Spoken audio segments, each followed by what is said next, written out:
let us talk to Megan Anderson now. She joins us via the magic of Skype. There she is, Australia's own Hello. Megan Anderson. How are you? I'm good. How are you? Long time no speak. Where have you been, Megan? In Kansas City, Missouri. Okay. Just I see you're at a gym of some kind, so I'm assuming training. But this is very exciting news. Congratulations on you know getting it done, signing, and of course debuting in a couple less than 2 months against Holly Holm. Let's get the business out of the way. A lot has been I would get questions on the daily about your whereabouts, and every time Chris Cyborg fights, where the heck is Megan Anderson? Why aren't you talking about Megan Anderson? What could you tell us about why it took so long for you to get to the UFC? There was a lot of personal issues that kind of came up, and unfortunately, I was so excited to fight Chris on the 214 card, but something out of my control came up, and at the end of the day, it's something that I'm probably not going to talk about. It's close to me, but June 9th, it's finally happening. I'm so excited, and I can't wait to put on an amazing performance against someone of the caliber of Holly. She's a phenomenal athlete, and I'm super excited to be able to share the cage with her. Everything okay now, though? It's all sorted? Yes. Okay. Well, congratulations on that. And, very happy that it's all in the clear. Could I ask you, because it's rare that someone has their debut announced, a fight of that magnitude on a card of that magnitude, and then it gets taken away, and then you have to essentially sit on the sidelines for a year. Could you tell us, without talking about what happened, and I respect the fact that it's personal, how has the last year been like for you as you're sitting on the sidelines watching this all unfold? It's definitely be very interesting. I've learned a lot about myself. I've learned about, the people who have stood by me throughout this whole thing, and I guess it's really just shown me how much I want this. This is my life, and I'm ready to finally get back in the cage. I know it's been a long layoff, not by choice, but I'm excited to get back in the cage and hopefully get a win, and we'll see what happens from there. Has it been hard watching the Cyborg fights, knowing that you could have fought her, that you could be the one to, like, how difficult is that? It was super difficult. I knew that the Holly fight wasn't, Holly's Chris fight wasn't a bit of it wasn't a shock. I knew that they were planning to book that fight, but the Kunitz Kaya fight, I was just like, come on. And I didn't know who I was going to fight, so they kind of gave us some dates, but they didn't really give us names. So I didn't know until Tuesday. So they could have come back with Chris. They could have come back with anyone. So uh, I was just preparing for a date, and on Tuesday at like 5:20, like right before I was about to start practice, I got the call with the Holly fight. So it's not Chris, but I'm glad to finally get back in the cage. If you had it your way, would it be Chris? Because the debate I has come about afterwards, after this fight came out. Well, why sort of kill off a contender or two contenders? Of course, Holly fought her tough with a non-title fight. Why not just put her in there against Chris, or have her fight someone of lesser quality? If you were in charge, would your debut still be against Chris Cyborg? I really don't care. If they wanted me against Chris, I'll fight Chris. I think a lot of people don't really understand. I'm not really in a position to demand Sure. certain opponents. They've kind of they signed me, and they've kept me whilst I've had this personal stuff going on. So they kind of, the UFC put a lot of faith in me, and by keeping me around. So I'm not really in a position to choose who I fight. So I kind of, it's one of those things where whatever name they'd given me, we didn't care. We just have a date and a name, and that's all that matters. Are you happy? Kunitskaya debuts in a main event on pay per view against Chris Cyborg. That is, no small task. Are you happy that you get a fight to, maybe get your feet wet? It's different fighting, in a sold out arena on a big card on pay per view, as opposed to, no knock on Invicta, but those are smaller shows. Are you happy that you get a chance to get your feet wet? Oh yeah, definitely. I love to fight. So whether it was going to be for the belt or against somebody else, like we're prepared. So it doesn't really matter. Yes, it is a step up in competition. Yes, it's a step up in audience attendance. It, like you said, Invicta doesn't tend to necessarily get the audience that the UFC does. But at the end of the day, it's just two people in a cage fighting, whether it's in front of 500 people, 1,000, or 10,000. You know, Holly and I are the only ones in there, and we're the only two that can dictate where this fight goes. So, everybody else doesn't really matter. Was Holly even on your radar, or were you surprised when ultimately they came to you with her? I was actually really surprised. I had like it wasn't really something that I seen like Kat Zingano like a few weeks ago come out. Like she said she had like really big news against a potential big fight. And I remember watching you like, kind of connecting the dots like, oh, maybe they offered a Holly, maybe that's kind of in the works. So I didn't really have Holly in mind. So that it definitely did come up as a shock, but I think this is a perfect opportunity to showcase my skills against somebody. I That's the caliber that Holly is. She's held world titles in boxing and MMA, and she's done a lot for the sport. So I'm excited. It's funny. Holly, in my opinion, occupies this strange space in the MMA fans' minds because they look at her record, especially as of late, and they say, "Oh, she's 1-5 in her last six." However, I don't feel like that record is a proper reflection of the kind of fighter that she still is. She's had some close ones, of course, and then the Misha Tate fight. She was on the verge of winning, and then at the last second, Misha comes in. What do you make of Holly Holm? Do you feel like she's on the back end of her career, or do you feel like she's still as dangerous as she was a few years back? I think you're as dangerous as you want to be. It's not really my place to say whether she's on the back end of her career or not, because only Holly's and her team is the one that knows that. And I'm sure that they're training hard and they're preparing for this fight. I think any fight, everyone always poses some form of danger factor, and it's just how you deal with that. And Holly, she has a lot of movement. She doesn't necessarily engage a lot, and I feel like that's what's tended to not go her way in the split decisions, just because she does like to back up a lot. So it's interesting to see how she goes about approaching me, who is a bigger and a longer fighter than she is. She hasn't necessarily fought someone like me before. So do you feel like this is a great opponent for you because she's not going to take this fight to the ground? I mean, maybe a mix of two because maybe it will be hard for her to engage. She's not going to want to close the distance because of how big and long you are. But on the other hand, you know exactly like there are no surprises with Holly Holm, right? Yeah, anything can happen in a fight. One punch can change a fight, one kick can change a fight. But looking back at Holly's previous fight, she tends to have the same kind of combination set. So it is easier to kind of prepare for, but it's a fight, anything can happen. And, you know, Reg is working on my game plan and, working on my strengths and what I'm good at. And, I have no doubt that come June 9th, I'm gonna do whatever I can to get my hand raised. And I'm thankful that I'm given this opportunity to debut on an amazing card. It's 225 is stacked. Yeah. So it's kind of crazy to debut on the main card. So I'm pretty excited about that. Yeah, with some fellow Australians as well. I don't know. Is there like a Yeah. big Australian, market in Chicago? I don't know if it's just a coincidence or not that all you, Robert Whitaker, Tai Tuivasa. It's kind of random.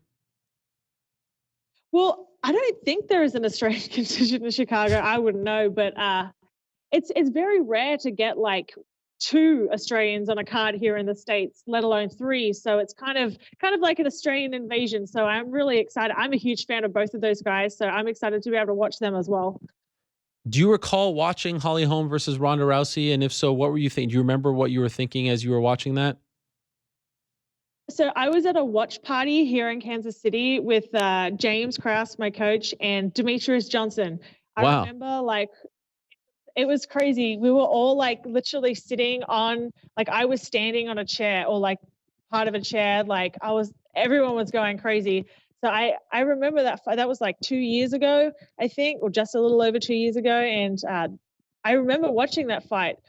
And it's crazy to see, in 2 years I'm now fighting Holly.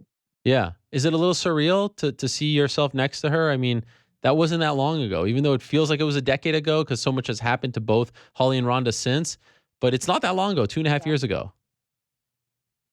Yeah, it's not really surreal because I've envisioned this moment so long. It's more of like let's go, like I'm ready to finally introduce myself to the mainstream MMA fans. Hmm. How about ring rust? Are you worried about that? Because by the time you fight, it will be well over a year and a half since your last fight, right? Your last fight was in January of 2017. Um, I can assure you that the guys hit me harder in the gym. Like I have no I have no doubt about that. And I have a lot of knowledge I can go to. I train under James Krause, who is, had 7 or 8 fights in the UFC. Like Zach Cummings, same thing. Tim Elliott. Like I have a lot of knowledge that I can go to and be like, how did you feel in your first fight? Did you feel this? Like they can kind of give me advice and that kind of stuff if I need it. But like everyone gets nerves no matter where you fight, so it's just how you deal with it. And I've always dealt well under pressure, and pressure builds diamonds, and ready to shine. Well said. Well said. As you know, there isn't a plethora of talented 145ers right now. It's one of the more shallow, if not the shallowest division in the sport. Do you spar with fellow females? Do you spar with people who are around your size, or is that not possible? Do you have to spar with men? That's not possible. I Okay. I only train with guys. Okay. Wow. What is that like? Do you mind? It's fine. I hold my own. Sometimes I beat them up, but like I fully know that, like, men are stronger than women. Like I'm not delusional. I'm not some feminist. So I fully, like, even though I might be taller or weigh more than some of them, physically I'm not as strong as them, but it makes me better because if I can hold my own against guys who are stronger or bigger than me, then like when I go into a cage with a female my own size or a little, or weighing a little less, like they don't feel half of what I've, drew with and I've dealt with in the gym. So I like it because it pushes me, and it's easier for me to transition to fighting a female who doesn't, move like a guy, who doesn't, weigh like them or isn't as strong as them. So I like it. It doesn't really bother me. By the way, what do you make of the state of the women's featherweight division in the UFC? Because here we are, a little over a year later, and by the time you guys fight, Yeah. it will be the first non-title fight in women's featherweight history in the UFC. Are you surprised at how slowly things are moving? No. I'm Why? not surprised. I wish they would, to be honest, I wish they would just sign all the featherweights in Invicta. Hmm. Like, why not? How many are If you're there gonna though? build a division, I know, I know a lot of them. Uh, when the UFC announced that they were going to make a division, they wanted to go to the UFC, but when they didn't sign them, a lot of them did go over to Bellator. But Uh, Bellator only gives you like 1 or 2 fight contracts, so right. like the UFC is a goal for everyone. So there is like I'm not 100% sure, but in Victor, there's at least, I'm going to say there's at least like 5 to 10. And you know what? It's a start. Yeah. And, I'm sure there are featherweights that are fighting in regional promotions. Let's get them. You have to build a division somehow. Like every division, you need the lower prospects, you need the middle of the kind of range, and then you need the top. So everyone has to be able to build themselves up somehow. So you can't just start off with like, oh, we need like the top athletes. Well, how do people get to becoming a top athlete? They work their way up. That's what I did. I've been an underdog in every one of my fights, and I worked my way up to this Mm, position. So you need women of all different levels, and you got to start somewhere. You have people in the flyweight division who have had 2 fights. You can't tell me that some of them are better than a featherweight who's been fighting at featherweight and who has 10 fights. It's it's all relative, and I just wish that they would commit 100%, but I don't know what the deal is. I hope Speaking of that I can implore them to start signing more women. Yeah. Well, this is a good start in the sense that they're now doing non-title fights. We thought for the longest time it would just be the Cyborg division. Speaking of commitment, are you surprised that the UFC stood by you for this long, or were you worried that at some point they would just say, "Look, it's been a year. We have to move on. Go work elsewhere." Oh, definitely. That's I guess that would be with anyone in whatever organization. Like, it's definitely something that they need me to provide something for them, and if I'm not providing that, then like it's hard to kind of rationalize let's keeping her around. So, and that's with any job. So I'm thankful that they have. I feel like I'm a huge part of this division, and I'm marketable. I have skills, like I can talk, and I think I can really, really help build this division. Have you been told that if you win on June 9th, you are getting a title shot? No, Is that what you're hoping for? yes. That would be amazing. What a story that would be. Remember when you guys were on the same show here? You were on at the same time, going back and forth. It was great. I thought it was going to happen. Yeah, me too. Me Are too. you cool with Chris? I uh, I respect Chris, and I think Chris is a lovely person. But the Chris that is portrayed on social media isn't necessarily someone that I would look up to or I would respect. Okay. So it's very hard to, because I have met Chris in person and she's lovely and she's nice and she's respectful, but I think, what is portrayed on social media is very different to the way she is in person. So I don't know which one is the real Chris? Last thing, based on what you've seen from her in her last few fights, do you feel like she is ripe for the taking? I feel like you're setting me up with this question, Ariel. No. It's a yes or no, Um, really. I From what I've seen, I feel like my strengths match up very well with Chris. Okay. Let's leave it at that. Congratulations, Okay. Megan. Very happy for you and can't wait for your debut. Finally, after all this time, June 9th in Chicago, UFC 225 at the United Center. It's going to be great. Thanks so much for doing this. Great to talk to you again and looking forward to seeing you in a couple months. Thank you very much. I'll see you in Chicago. All And right. I'm sure you'll be doing a shoot. Bye. I will not be. Wait, do you do those shoeies? No, I don't. Have you ever done a Uh, shoey? no, I haven't. I don't drink alcohol anymore, so that's kind of I don't it's kind of like I don't want Yes. to put like soda in my shoe. Sure. Firstly, I don't want to ruin a shoe. I would also imagine that you don't want to drink other people's spit, right? Yeah, 100%. I am not okay with that. Have you ever been around someone who has done a shoey where people spit in the shoe as well? Have you actually witnessed this with your own eyes? Not a shoey per se, but like when I was in the army, there was a lot of drinking games of similar things. Wow. The Australian Army? Yes. Wow. What years were you in the Army? We're now doing a whole other interview as I was just about to say goodbye to you, but this is fascinating. What years were you in the Army? I went in from 2008 till halfway through 2009, 10, halfway through 2010. So I was in for Okay. just over 2.5 years. And what was your role? I was training to become an officer. And why'd you leave? There was a lot of politics, and at the time I was like 18, 19, 20, and I had no patience and I couldn't play the game. So I was like, no, I'm done. Like I can't do this. And here you are wearing Army fatigue.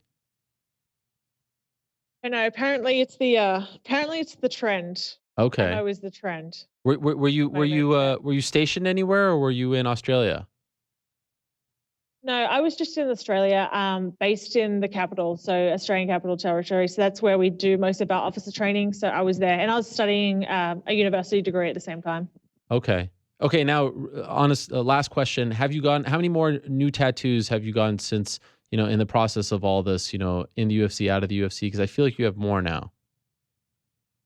I don't. I You haven't. don't? Wow. I Okay. got I got one on like my thigh before, like right after had my last fight, but I haven't had any since because I can't afford it because I'm poor. Okay. Have you had to get another job in the midst of all of this? No, I've been lucky with the people that support me. So I just train here at the gym and I help out here. So I've been thankful. James and Joe here at the gym, they've helped me out so much, and I can't thank them enough for sticking with me through this whole thing. Yeah. All right. Well, again, very happy for you. Now I'll say goodbye for real. Great to talk to you as always, Megan. We'll see you in a couple months. See you then, Ariel. Thanks for having me.